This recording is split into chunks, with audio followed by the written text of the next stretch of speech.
तो दोस्तों आज फाइनली मिथुन चक्रवर्ती के बेटे मिमोह चक्रवर्ती की नई film haunted 3D echoes of the past सिनेमाघरों में रिलीज हो गई है और मैं ये फिल्म देखकर आ चुका हूँ। सबसे पहले तो आपको बता दूं कि ये 2011 में आई विक्रम भट्ट की फिल्म हॉन्टेड 3D का ही सीक्वल है, जो फिल्म 2011 में रिलीज हुई थी और ये उस समय इंडिया की लगभग पहली 3D फिल्म थी। इसके पोस्टर्स के ऊपर बड़े बड़े शब्दों में लिखा हुआ था इंडियाज़ फर्स्ट स्टूडियोस्कोपिक 3D फिल्म। और मैं ये फिल्म उस समय भी थिएटर्स में देखने के लिए गया था और मेरा जो फिल्म से नॉस्टैल्जिया है वो बहुत सारा जुड़ा हुआ है। फिल्म में चाहे मिमोह चक्रवर्ती का किरदार हो, टिया वाजपेयी का हो या फिर प्रोफेसर अय्यर का हो, ये फिल्म मैंने कई बार देखी है और बैक टू बैक इसके कई गाने मैं कई महीनों तक और सालों तक लगातार सुनता रहा था। और यही एक रीज़न था कि आज रिलीज हुआ उसका सीक्वल भी मैं थिएटर में देखने के लिए गया। लेकिन क्या ये मेरी उम्मीदों पर खरा उतरा है या नहीं, तो मैं अगर एक लाइन में बताऊं तो भाई नहीं। फिल्म बहुत बुरी तरह से डिसअपॉइंट करती है। हालांकि मैं बहुत ज़्यादा हार्श होना नहीं चाहूँगा क्योंकि फिल्म जब बन रही थी उस टाइम पर कंडीशन कुछ ऐसी थी, विक्रम भट्ट भी जेल में थे और भी बहुत सारी चीज़ें ऐसी चल रही थीं जिसकी वजह से जो फाइनल प्रोडक्ट है वो वैसा नहीं बन पाया है। लेकिन कहीं ना कहीं विक्रम भट्ट का जो एफर्ट है वो उसमें देखने के लिए मिलता है। जिस समय उन्होंने इसकी कहानी लिखी होगी या पेपर पे जिस समय उन्होंने इस प्रोजेक्ट को कंसीव किया होगा वो बहुत अच्छा है, कहानी में पोटेंशियल है, इस बात में कोई भी डाउट नहीं है। लेकिन ये फिल्म फेल हो जाती है एग्जीक्यूशन के लेवल पे। फिल्म उतनी अच्छे से एग्जीक्यूट हो ही नहीं पाई है।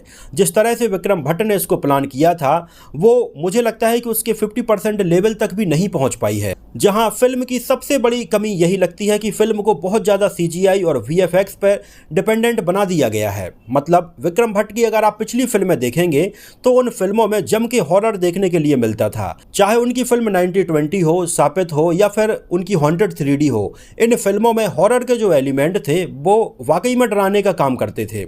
लेकिन इन सारी फिल्मों को विक्रम भट्ट ने रियल लोकेशन पर जाकर बिल्कुल प्रैक्टिकल इफेक्ट के साथ में शूट किया था। इसमें जो भी जंप स्केयर मोमेंट थे उनको CGI या VFX से नहीं बनाया गया था। जो भी भूत हमें इसमें देखने के लिए मिलते थे, जो बड़े बड़े नुकीले दांतों वाले और एकदम डरावने से चेहरे वाले, वो सारे के सारे प्रैक्टिकल इफेक्ट से बनाए हुए थे, तो वो देखते टाइम पर अच्छे भी लगते थे। अब इस फिल्म की अगर बात करें तो भाई इसका सबसे बड़ा नेगेटिव पॉइंट यही है CGI और VFX। इतना गंदा CGI है, इतना गंदा VFX है कि मैं इस सीरीज के फैन होने के नाते भी ये सारी चीजें बर्दाश्त नहीं कर पाया और मेरे दिमाग से बस यही निकल रहा था कि विक्रम भट्ट अगर इसको रियल लोकेशन पर शूट करते, एक रियल हवेली इसमें दिखाते, रियल वातावरण शूट करते, रियल रोड, रियल सड़कें दिखाते, रियल पेड़, रियल जंगल इसमें दिखाते, तो शायद फिल्म का जो हॉरर एलिमेंट है वो और भी अच्छा इफेक्ट डाल पाता। लेकिन यहाँ पर मुझे पता है आप भी ये फिल्म देखेंगे तो आपको भी ये समझ में आएगा कि ये सारे CGI और VFX से बनाया हुआ है और आप पूरी फिल्म देखते टाइम पर कितना भी इन सारी चीज़ों को इग्नोर करने की कोशिश करेंगे आप नहीं कर पाएंगे। जो रोड है वो साफ साफ दिखती है कि भाई ये तो CGI और VFX से ही बनाई हुई है। जो भूत हैं, जो हवेली हैं, ये सारे के सारे सीन वो हॉरर एलिमेंट क्रिएट नहीं कर पाते हैं और मैं कहीं ना कहीं इससे काफ़ी डिसअपॉइंट हूँ। कहानी बड़ी सिंपल सी है जहां पर मिमोह चक्रवर्ती को पास्ट की कुछ चीज़ें हॉन्ट करती हैं और वो एक सुनसान हवेली में पहुंच जाते हैं जहां पर एक के बाद एक कई सारे राज खुलने शुरू हो जाते हैं और मिमोह चक्रवर्ती कैसे इन सारी चीज़ों के बारे में डिटेल पता करते हैं ये आपको फिल्म में देखते टाइम पर पता चलेगा। डायरेक्शन की अगर बात करें तो मुझे लगता है कि विक्रम भट्ट की शायद अभी तक की ये सबसे कमज़ोर हॉरर फिल्म है। विक्रम भट्ट ने इसमें काफ़ी चीज़ें अलग करने की कोशिश की है और अगर आप विक्रम भट्ट की फिल्में देखकर बड़े हुए हैं तो ये चीज़ें आपको भी समझ में आएंगी कि इसमें उन्होंने किस तरह से इन सारी चीज़ों को अलग बनाने की कोशिश की है। और पूरी फिल्म देखते टाइम पर ऐसा लग रहा था कि जैसे फाइनल फिल्म के ऊपर विक्रम भट्ट से ज़्यादा किसी और का असर देखने के लिए मिल रहा है। जो एक कोर विक्रम भट्ट वाली फिल्में होती हैं ना, वो टच इसमें देखने के लिए नहीं मिलता है और कहीं ना कहीं इसी वजह से ये फिल्म काफ़ी कमज़ोर सी लगने लगती है। एक्टिंग की अगर बात करें तो मिमोह चक्रवर्ती फिल्म में ठीक लगे हैं, कोई खास उनका काम नहीं है। इस बंदे के लिए मेरे मन में काफ़ी सहानुभूति है। भाई ये एफर्ट डालता है, मेहनत करता है, लेकिन शायद उस लेवल की मेहनत अभी नहीं हो पा रही है। इसमें सबसे बड़ी कमी नज़र आती है उनकी डबिंग में। अगर मिमोह चक्रवर्ती की डायलॉग आप सुनेंगे तो मुझे लगता है कि इसमें मिमोह चक्रवर्ती की जो ओरिजिनल आवाज़ है वही रखी गई है, लेकिन ये आवाज़ इम्पैक्टफुल नहीं है, बहुत ही ख़राब डबिंग है। इसके बजाय अगर किसी और से उनकी आवाज़ को डब करवाया होता तो शायद बात कुछ और होती है। कुछ सीन में मिमोह चक्रवर्ती चिल्लाते हैं या डायलॉग्स बोलते हैं तो उनकी जो आवाज़ है वो उतनी सूटेबल नहीं लगती है और जब आप ये फिल्म देखेंगे तो ये बात कहीं ना कहीं आपको भी समझ में आएगी। जब हॉन्टेड 3D रिलीज हुई थी तो उस समय मुझे लगता है कि खुद विक्रम विक्रम भट्ट ने उनकी आवाज़ को डब किया था। इस वजह से उसमें उनकी आवाज़ इतनी खराब नहीं लग रही थी। लेकिन इसमें तो भाई साफ साफ समझ में आ रहा था, जब वो डायलॉग बोल रहे थे चेतना पांडे के साथ में, उनके जो भी सीन थे उनमें उनकी आवाज़ अच्छी नहीं लगती है। उनके साथ में नई एक्ट्रेस चेतना पांडे नजर आई हैं, जो इसके पहले खतरों के खिलाड़ी में नजर आई थी और कुछ और टीवी सीरियल्स में छोटे छोटे रोल्स वो कर चुकी हैं। चेतना पांडे देखने में काफ़ी खूबसूरत हैं, लेकिन इसमें उनका काम काफ़ी एवरेज है। कुछ सीन में वो एफर्ट डालने की कोशिश करती हैं और वो समझ में भी आता है, लेकिन अभी उन्हें एक्टिंग के ऊपर और ज़्यादा काम करने की ज़रूरत है। और आज के टाइम पर तो एआई इतना एडवांस हो गया है कि आज के टाइम पर ऐसी एआई से एडिटिंग यूट्यूब पर आपको कई वीडियोज़ में मिल जाएगी और इंस्टाग्राम की रील पर भी देखने के लिए मिल जाएगी। तो ये कुछ वैसी ही लग रही थी। फिल्म के डायलॉग्स ठीक हैं, लेकिन अगर म्यूजिक की बात करें तो भाई फिल्म का म्यूजिक मुझे लगता है बहुत अच्छा है। 2-3 गाने फिल्म के बहुत अच्छे लग रहे थे, जो फिल्म की कहानी को आगे भी बढ़ाते हैं। फिल्म के गाने मुझे लगता है कि अभी लोगों तक पहुंच नहीं पाए हैं और फिल्म के गाने लोगों को काफ़ी पसंद आने वाले हैं।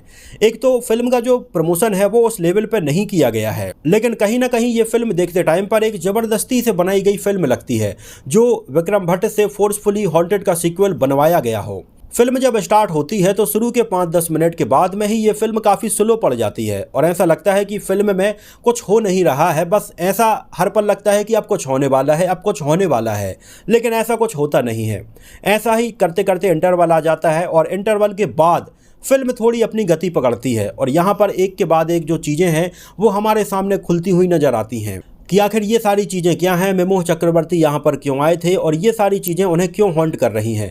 तो फिल्म सेकंड हाफ में काफ़ी अच्छी हो जाती है और ग्रिपिंग भी हो जाती है, जो देखते टाइम पर अच्छा लगता है। लेकिन फर्स्ट हाफ थोड़ी और फास्ट हो सकता था। अब चूंकि इसका फर्स्ट हाफ काफ़ी स्लो है तो ज़्यादातर ऑडियंस वहीं पर अपना दम तोड़ देती है और सेकंड हाफ देखने के लिए हिम्मत बहुत ही कम लोगों की बचती है। अगर फिल्म की लंबाई 10-15 मिनट कम कर देते तो फिल्म की स्पीड काफ़ी बढ़ जाती। फिल्म में जो मेमोह चक्रवर्ती नजर आए हैं, उन्होंने कुछ दिन पहले ही अपने चैनल पर film haunted 3D echoes of the past का एक बिहाइंड द सीन वीडियो भी जारी किया था, जिस वीडियो में मेमोह चक्रवर्ती एक ग्रीन स्क्रीन के सामने खड़े हुए नजर आ रहे थे।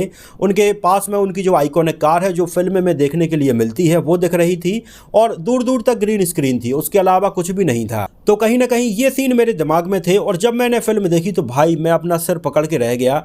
पूरी के पूरी ग्रीन स्क्रीन के जरिए उन्होंने ये रोड बनाई है, ये पूरी हवेली बनाई थी और ये जो कार है वो बस रियल बनाई थी और कई सीन तो अच्छे से कंपोज भी नहीं किए गए थे।